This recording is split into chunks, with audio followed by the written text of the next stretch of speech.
the technology likely to have the greatest impact on the next few decades has arrived. And it's not social media, it's not big data, it's not robotics, it's not even AI. And you'll be surprised to learn that it's the underlying technology of digital currencies like Bitcoin. It's called the blockchain. Blockchain. Now, it's not the most sonorous word in the world, but I believe that this is now the next generation of the internet, and that it holds vast promise for every business, every society, and for all of you individually. You know, for the past few decades, we've had the Internet of Information. And when I send you an email or a PowerPoint file or something, I'm actually not sending you the original, I'm sending you a copy. And that's great. This is democratized information. But when it comes to assets, things like money, financial assets like stocks and bonds, loyalty points, intellectual property, music, art, a vote, carbon credit, and other assets, sending you a copy is a really bad idea. If I send you $100, it's really important that I don't still have the money and that I can't send it to you. So this has been called the double spend problem by cryptographers for a long time. So today, we rely entirely on big intermediaries, middlemen like banks, governments, big social media companies, credit card companies, and so on, to establish trust in our economy. And these intermediaries perform all the business and transaction logic of every kind of commerce, from authentication, identification of people, through to clearing, settling, and record keeping. And overall, they do a pretty good job, but there are growing problems. To begin, they're centralized. That means that they can be hacked, and increasingly are. And JP Morgan, US federal government, LinkedIn, Home Depot, and others found that out the hard way. They exclude billions of people from the global economy. For example, people who don't have enough money to have a bank account. They slow things down. It can take a second for an email to go around the world, but it can take days or weeks for money to move through the banking system across the city. And they take a big piece of the action, 10 to 20%, just to send money to another country. They capture our data, and that means that we can't monetize it or use it to better manage our lives. And our privacy is being undermined. And the biggest problem is that overall, they've appropriated the largesse of the digital age asymmetrically. And we have wealth creation, but we have growing social inequality. So what if there were not only an internet of information, what if there were an internet of value? Some kind of vast, global, distributed ledger running on millions of computers and available to everybody, and where every kind of asset, from money to music, could be stored, moved, transacted, exchanged, and managed, all without powerful intermediaries. What if there were a native medium for value? Well, in 2008, the financial industry crashed, and perhaps propitiously, an unknown or anonymous person or persons named Satoshi Nakamoto created a paper where he developed a protocol for a digital cash that used an underlying cryptocurrency called Bitcoin. And this cryptocurrency enabled people to establish trust and do transactions without a third party. And the seemingly simple act set off a spark that's ignited the world, that has everyone excited or terrified or otherwise interested in many places. Now, don't be confused about Bitcoin, okay? Bitcoin is an asset. It goes up and down, and that should be of interest to you if you're a speculator. More broadly, it's a cryptocurrency. It's not a fiat currency controlled by a nation state, and that's of greater interest. But the real pony here is the underlying technology. It's called blockchain.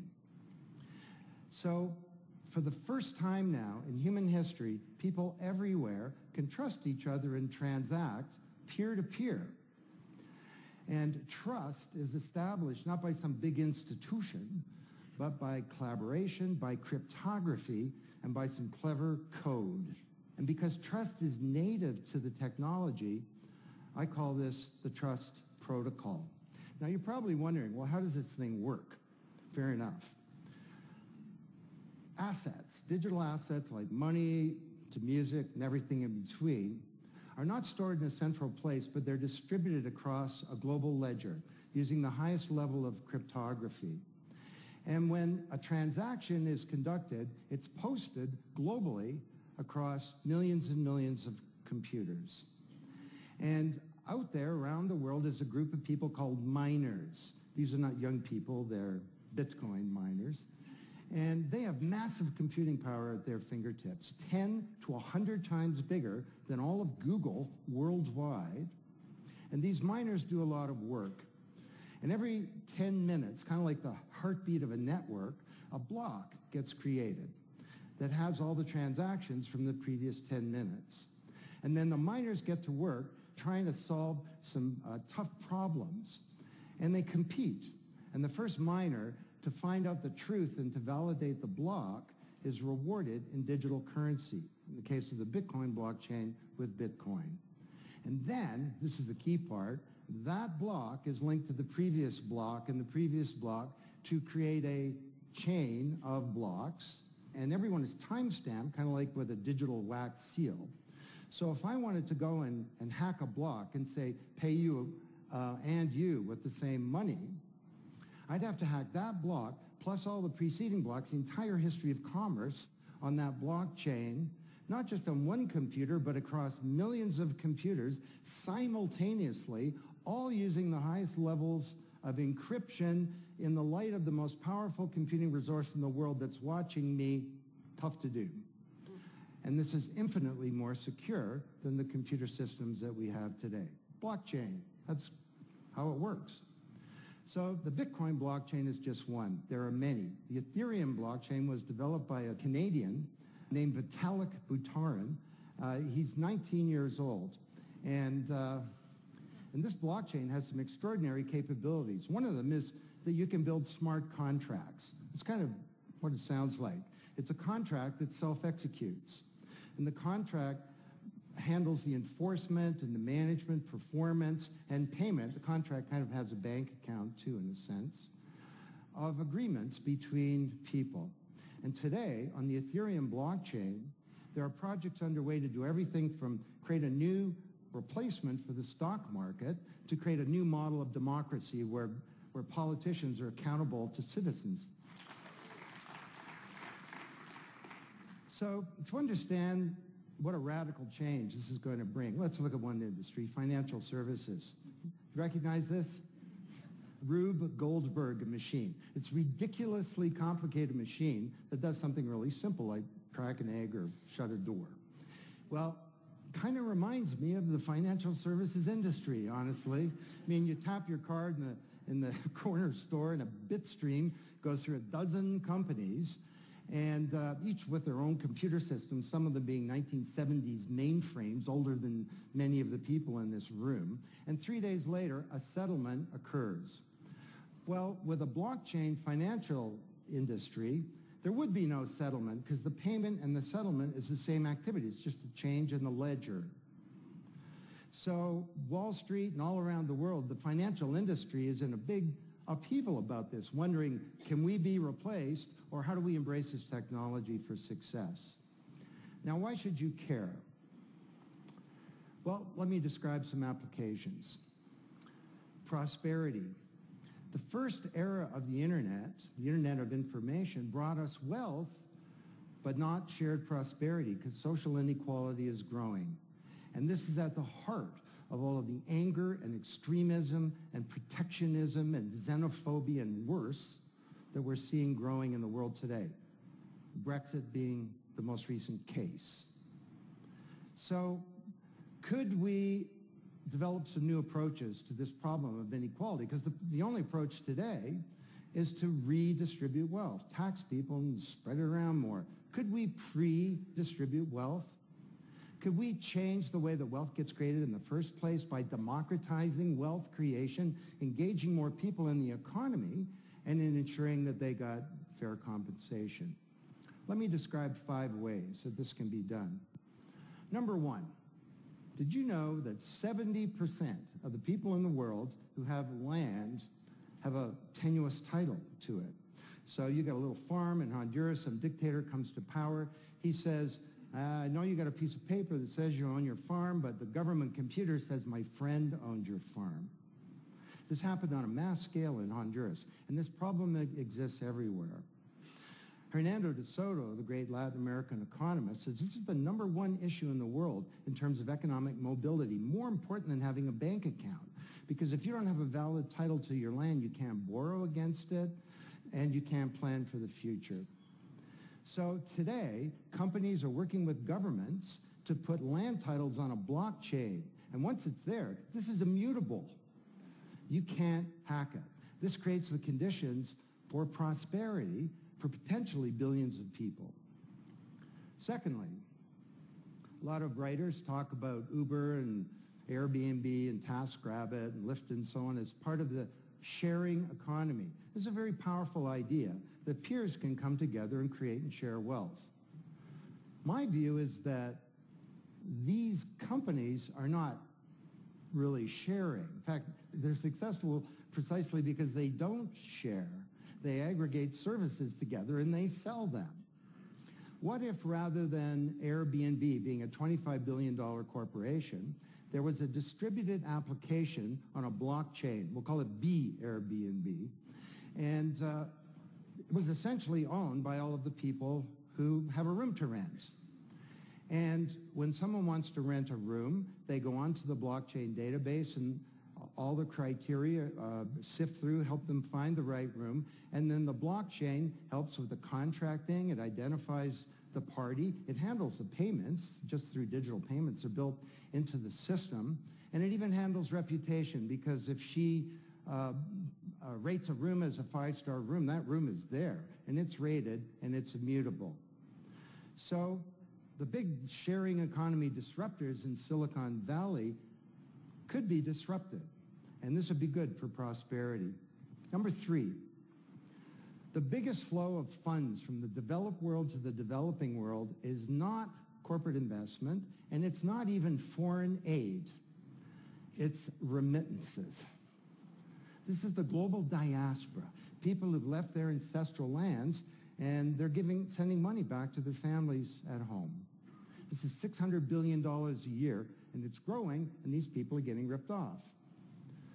Annalie Domingo is a housekeeper, and she lives in Toronto, and every month she goes to the Western Union office with some cash to send her remittances to her mom in Manila.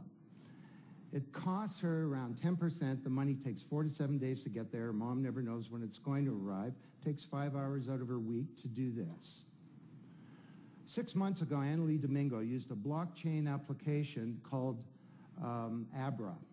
And from her mobile device, she said $300 went directly to her mom's mobile device without going through an intermediary. And then her mom looked at her mobile device, and it's kind of like an Uber interface. There's Abra tellers moving around. She clicks on a teller that's a 5-star teller. He's 7 minutes away. The guy shows up at the door, gives her Filipino pesos. She puts them in her wallet. The whole thing took minutes, and it cost her 2%. This is a big opportunity for prosperity. Number 4, the most powerful asset of the digital age is data. And data is really a new asset class, maybe bigger than previous asset classes like land under the agrarian economy or an industrial plant, or even money. And all of you, we create this data. We create this asset. And we leave this trail of digital crumbs behind us as we go throughout life. And these crumbs are collected into a mirror image of you, the virtual you. And the virtual you may know more about you than you do, because you can't remember what you bought a year ago or said a year ago or your exact location a year ago. And the virtual you is not owned by you. That's the big problem. So today there are companies working to create an identity in a black box. The virtual you owned by you. And this black box moves around with you as you travel throughout the world, and it's very, very stingy. It only gives away the shred of information that's required to do something. A lot of transactions, the seller doesn't even need to know who you are. They just need to know that they got paid. And then this avatar is sweeping up all this data and enabling you to monetize it. And this is a wonderful thing because it can also help us protect our privacy. And privacy is the foundation of a free society. Let's get this asset that we create back under our control, where we can own our own identity and manage it responsibly. Finally,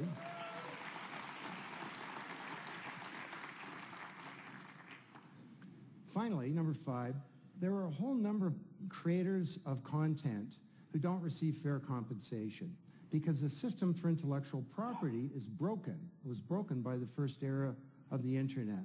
Take music. Musicians are left with crumbs at the end of the whole food chain. You know, if you're a songwriter, 25 years ago you wrote a hit song, it got 1 million singles, you could get royalties of around $45,000. Today you're a songwriter, you write a hit song, it gets 1 million streams, you don't get $45K, you get $36, enough to buy a nice pizza. So Imogen Heap, the Grammy-winning singer-songwriter, is now putting music on a blockchain ecosystem. She calls it mycelium.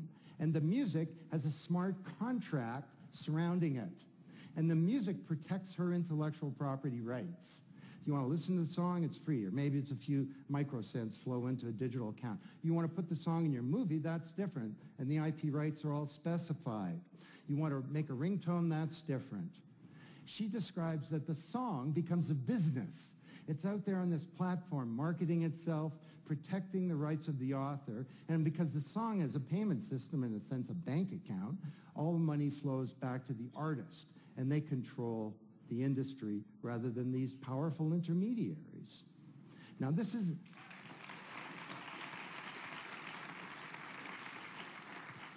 not just songwriters, it's any creator of content, like art, inventions, scientific discoveries, journalists. There are all kinds of people who don't get fair compensation, and with blockchains, they're going to be able to make it rain on the blockchain, and that's a wonderful thing. So these are 5 opportunities out of a dozen to solve one problem, prosperity, which is one of countless problems that blockchains are applicable to. Now, technology doesn't create prosperity, of course, people do. But my case to you is that, once again, the technology genie has escaped from the bottle, and it was summoned by an unknown person or persons at this uncertain time in human history, and it's giving us another kick at the can, another opportunity to rewrite the economic power grid and the old order of things, and to solve some of the world's most difficult problems, if we will it. Thank you. Thank you.